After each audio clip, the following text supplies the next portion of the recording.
Hello everyone, welcome to the Parenting is Planning channel.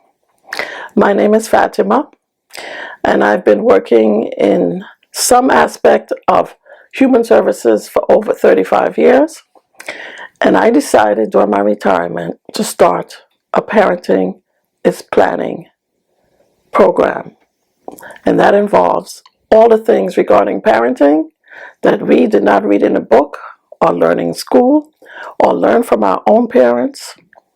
And we are having trouble, especially in the United States of America, in raising our children to become productive human beings.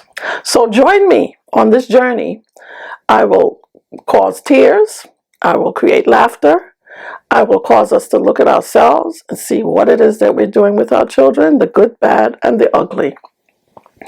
And in this segment, I would love to talk about the gorgeous prom gowns and suits that I've been seeing for the last few years, especially in the African American community. I grew up in a time where we got our prom dresses on sale at Macy's or Abraham and Strauss or Gimbel's or Mays.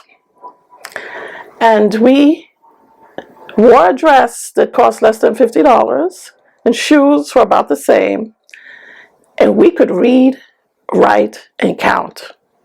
And then some of us went off to trade school, some of us went off to college.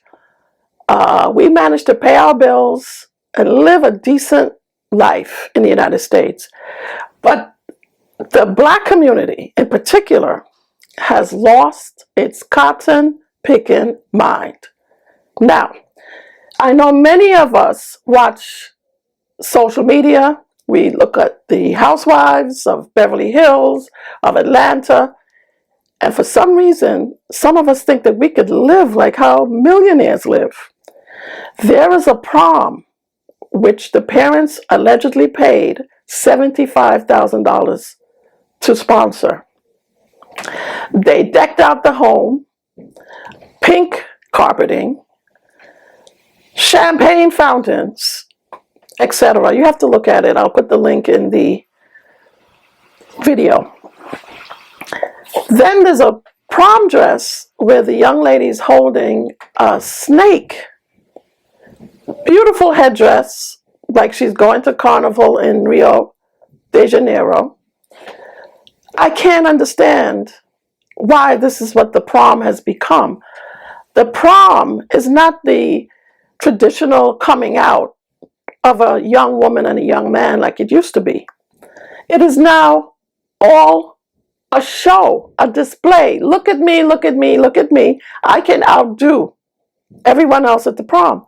It's preparing you to go out into the world, to either travel for a year, go on to higher education, make a life for yourself, but before you step out as an independent adult, young adult, you are spending thousands of dollars on limousines, stretch limousines, SUVs, and you don't have a passport. You don't study a second language. And even if you get a free ride, all expenses, to college, you have to graduate.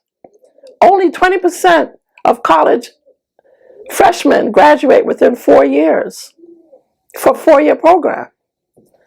For 5-year programs, like in the engineering field, 15% graduate on time. I'm saying that we need to really rethink the messages that we're putting out. One, for parents and guardians and grandparents, for their children.